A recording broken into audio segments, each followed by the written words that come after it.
Assalomu alaykum aziz do'stlar va kanalimiz muxlislari. Bugungi videomiz nafaqat yoshi ulug'larimiz, balki ularning farzandlari, yaqinlari umuman olganda butun jamiyatimiz uchun nihoyatda muhim va dolzarb masalaga bag'ishlangan. So'nggi paytlarda internetda va ijtimoiy tarmoqlarda nafaqaxo'rlarga endi ba'zi narsalar taqiqlanadi degan sarlavhalar ostida turli gap so'zlar, mish-mishlar va savollar paydo bo'lmoqda. Bu xabar ko'pchilikni tashvishga solgani, qandaydir noaniqlik va tushunmovchiliklarni keltirib chiqargani aniq.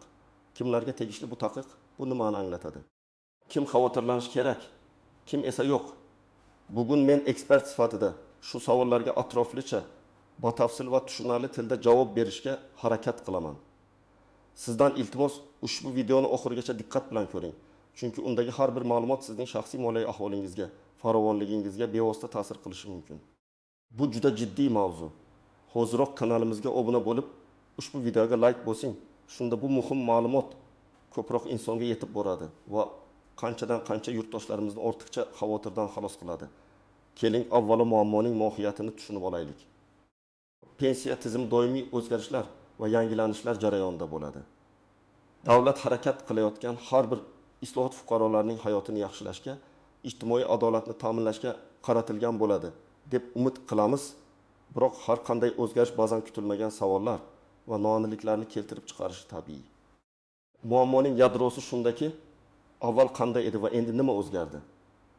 Avvalo, oldingi tizimni esga olsak, avvalgi qoidalar bo'yicha pensiya yoshiga yetgan fuqarolar, agarda ular mehnat faoliyatini davom ettirmoqchi bo'lsalar, bu ularning pensiyasiga hech qanday ta'sir ko'rsatmas edi.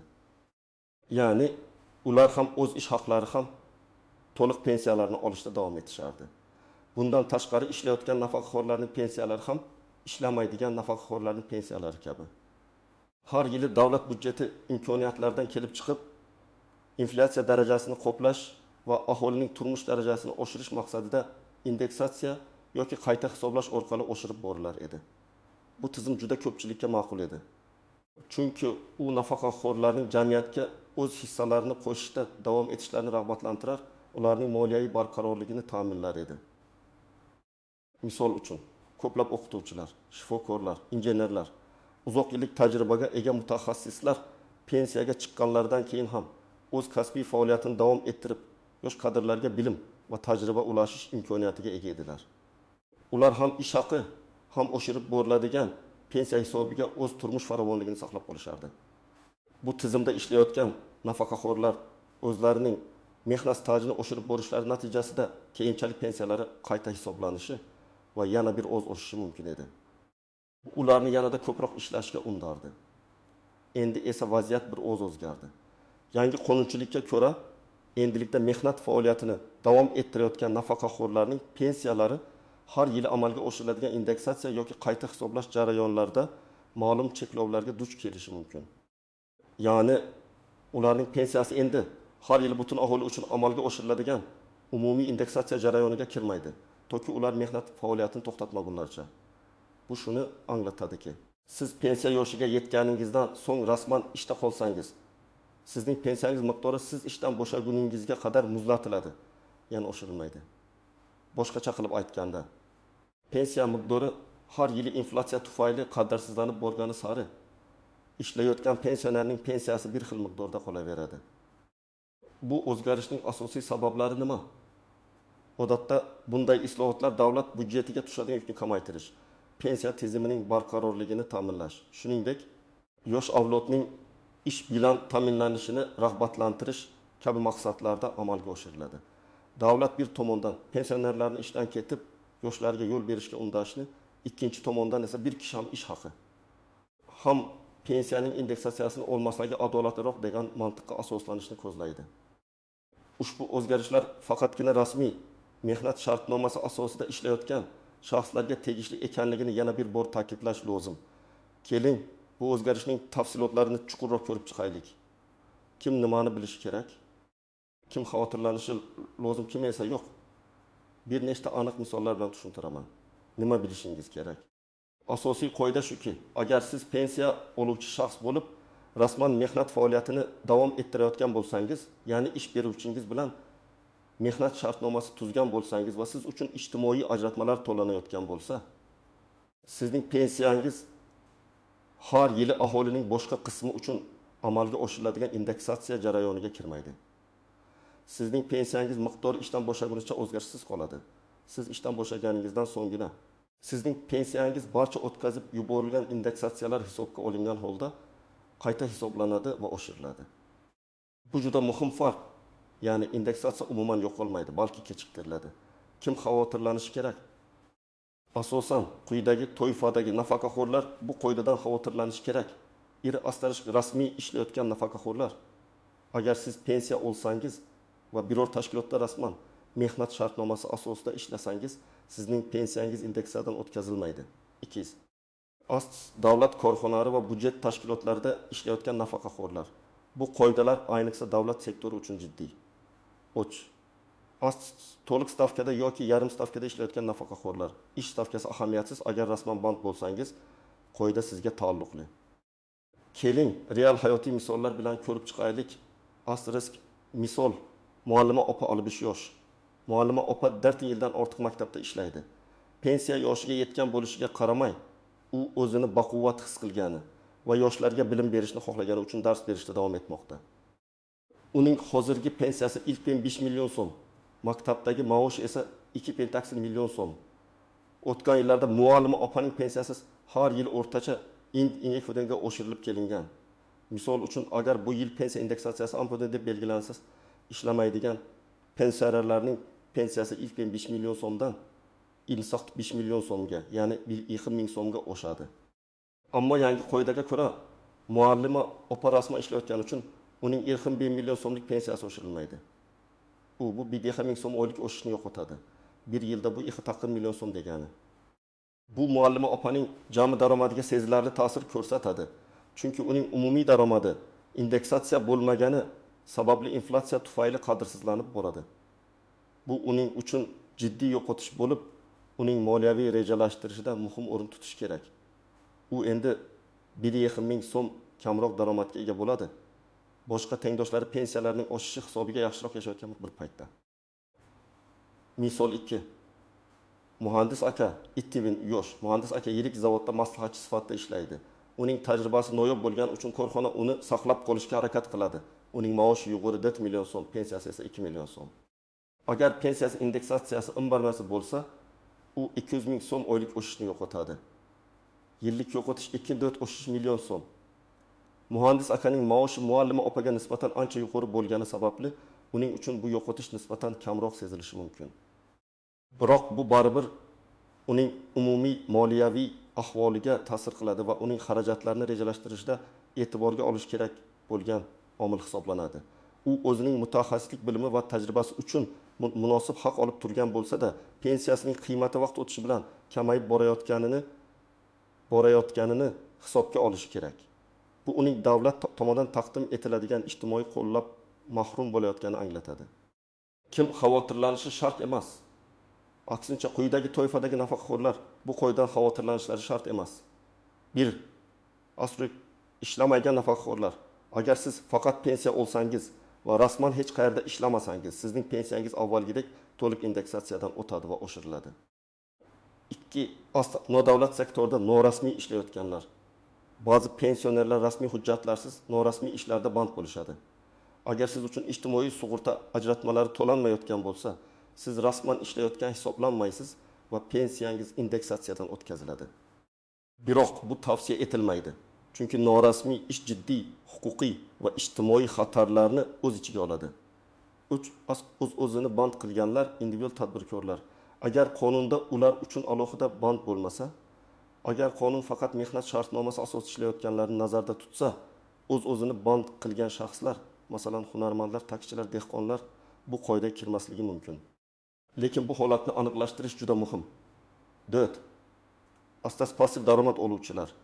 Agar siz ijara haqi, dividendlar yoki boshqa passiv daromadlar orqali pul topsangiz, bu sizning rasmiy mehnat faoliyatingiz hisoblanmaydi va pensiyangizga ta'sir qilmaydi. Misol 3. Uy bekasi Oysha xola 68 yosh. Oysha xola umr bo'yi uy bekasi bo'lgan. Erining staji orqali pensiya oladi yoki o'z staji bor, lekin pensiya yoshidan keyin ishlamagan. Uning hech qanday rasmiy ish joyi yo'q, faqat pensiya oladi. Yangi qoida Oysha xolaga umuman ta'sir qilmaydi. uning pensiyasi har yili umumiy qoidalar asosida indeksatsiyadan o'tadi va oshiriladi. U hech qanday moliyaviy yo'qotishlarga duch kelmaydi. Misol uchun, agar uning pensiyasi 2 million so'm bo'lsa, uni purdi indeksatsiya bilan u 120 ming so'm oshiqcha oladi. Asturish misolda dehqon Bobur ota 72 yosh. Bobur ota kichik tomorqasidan dehqonchilik qilib daromad oladi, ammo rasman hech qayerda ishga joylashmagan. Uning asosiy daromadi pensiyasi va tomorqasidan olinadigan mahsulot sotuvidan tushgan pul. Uning pensiyasi ham to'liq indeksatsiyalanadi, chunki u rasmiy ravishda mehnat faoliyatini davom ettirmaydi.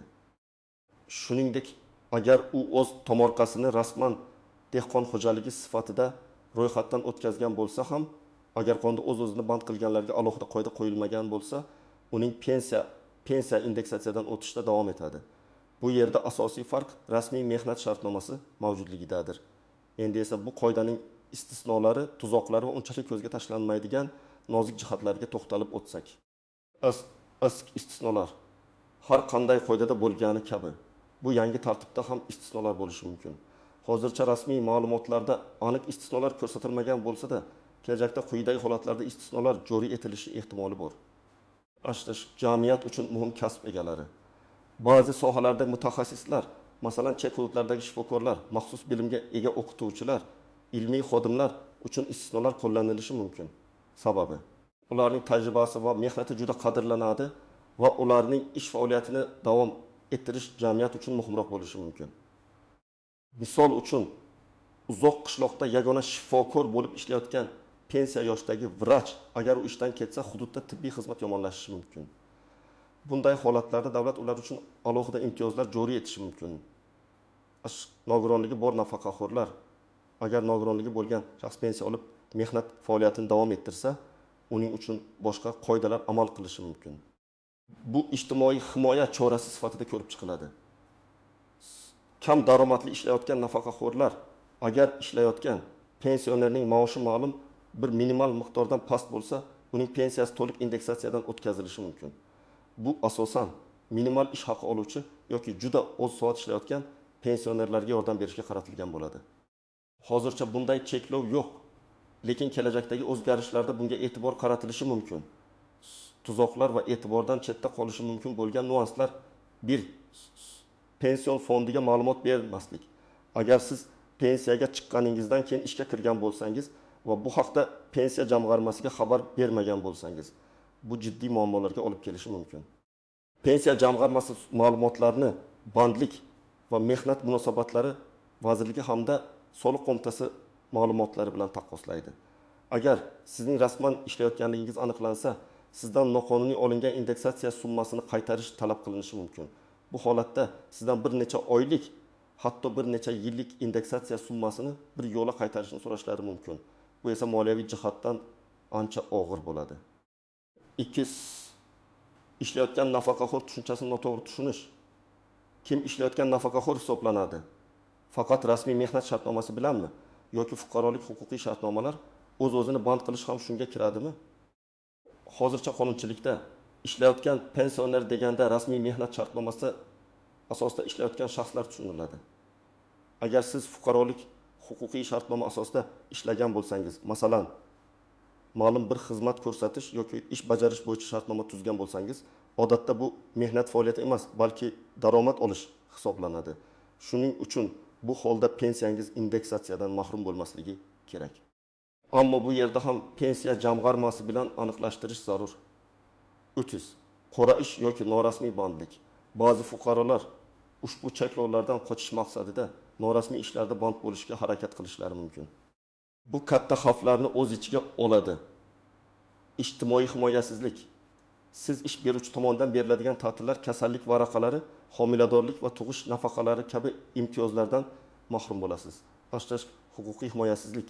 Agar ish beruvchi sizni aldasa yoki maoshingizni to'lamasa, sizning huquqlaringiz himoyalanmaydi. Pensiya hisoblanmaydi. Norasmiy ish stajiga kirmaydi.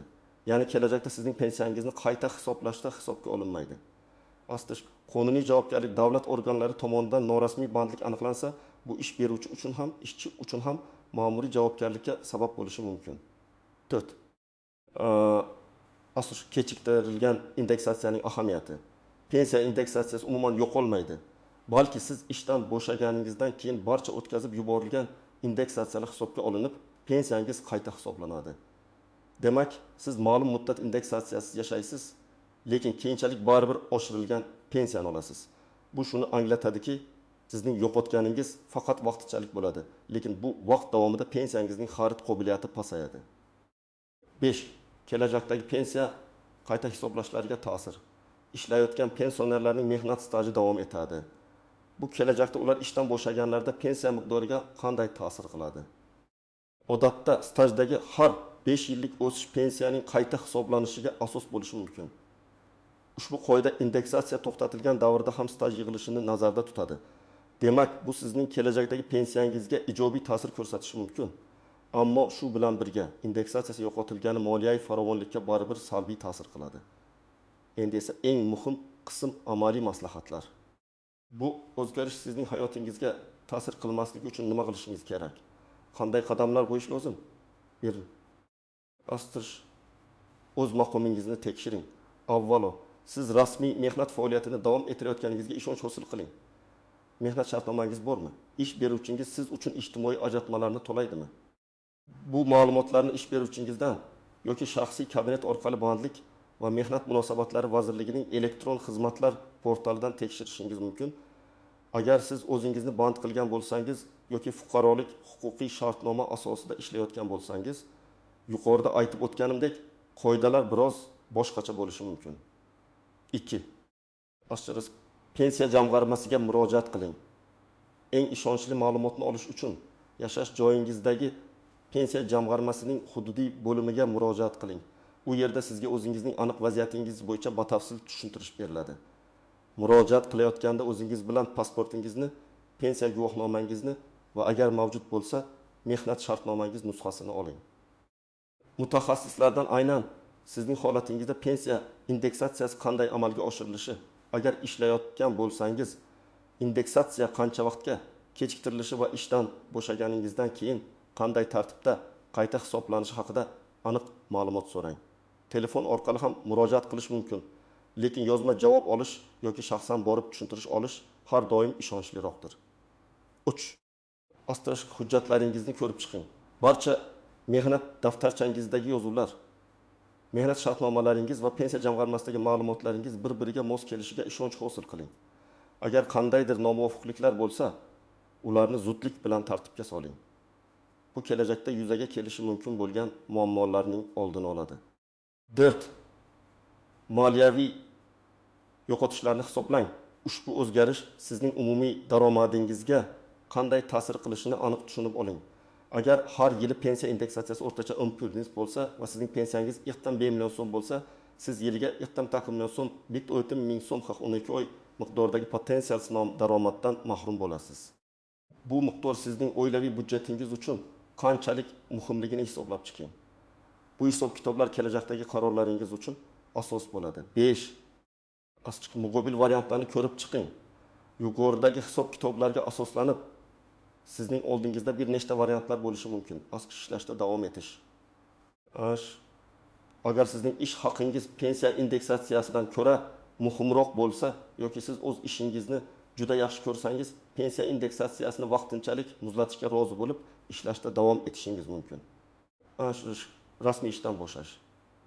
Agar pensiya indeksatsiyasidan mahrum bo'lish sizning moliyaviy ahvolingizga jiddiy ta'sir ko'rsatsa va sizning ish haqingiz unchalik yuqori bo'lmasa, rasmiy ishdan bo'shab, to'liq indeksatsiyadan o'tadigan pensiyani olishni ko'rib chiqishingiz mumkin. Bu holda siz ishdan ketishingiz bilan pensiyangiz barcha o'tkazib yuborilgan indeksatsiyalar hisobiga qayta hisoblanadi. Alternativ daromad manbalarini izlash, ba'zi nafaqaxo'rlar o'zlarini band qilish, agar qoidaga kirmasa, ijara berish yoki boshqa passiv daromad manbalariga o'tishni ko'rib chiqishlari mumkin. Bu sizga ham daromad olish, ham pensiya indeksatsiyasidan mahrum bo'lmaslik imkonini beradi. Lekin har qanday alternativa qonuniy va xavfsiz ekanligini ta'minlash muhim. 6. Huquqiy maslahat oling. Agar sizning vaziyatingiz murakkab bo'lsa, qonunchilikdagi noaniqliklarni tushunishga qiynalsangiz yoki o'zingizning huquqlaringiz buzilayotgan deb hisoblasangiz, ijtimoiy ta'minot masalalari bo'yicha ixtisoslashgan yurist bilan maslahatlashing. Yuqorida aytib o'tganimdek, pensiya jamg'armasiga murojaat qilish birinchi qadam bo'lishi kerak. Ammo aniq huquqiy talqin uchun mustaqil yuristning fikri ham muhim. 7. Ma'lumotlarga quloq soling. Davlat organlarining rasmiy e'lonlarini, yangiliklarni kuzatib boring. Ba'zan qonunchilikka qo'shimcha o'zgartirishlar, aniqliklar kiritilishi mumkin. Ishonchli rasmiy manbalardan olingan ma'lumotlarga ishoning, mish-mishlarga emas. Ko'rib turganingizdek, nafaqaxo'rlarga endi ba'zi narsalar taqiqlanadi. Jumlasi shunchaki qo'rqinchli sarlavha emas, balki real hayotimizga ta'sir qiluvchi jiddiy o'zgarishlar haqida. Ushbu qoidalar barcha nafaqaxo'rlarga emas, balki asosan mehnat faoliyatini davom ettirayotganlarga taalluqli bo'ladi. Har birimiz o'z vaziyatimizni chuqur tahlil qilib, kerakli choralar ko'rishimiz lozim. Hech qanday shubhali ma'lumotlarga ishonmang, faqat rasmiy manbalarga murojaat qiling. Unutmang, sizning moliyaviy farovonligingizni ta'minlash uchun xabardor bo'lish va to'g'ri qarorlar qabul qilish juda muhim. Ushbu video sizga foydali bo'lgan bo'lsa, iltimos unga like bosing va kanalimizga obuna bo'lishni unutmang. Bu video ko'proq odamlarga yetib borishi va ularni to'g'ri ma'lumotlar bilan qurollantirishi uchun juda muhim. Izohlarda o'z savollaringizni, fikrlaringizni, bu boradagi shaxsiy tajribalaringizni qoldiring. Biz ularga javob berishga va savollarimni o'rganib, keyingi videolarimizda yanada foydali ma'lumotlar berishga harakat qilamiz. Sizning faolligingiz biz uchun juda qadrli. Salomat bo'ling.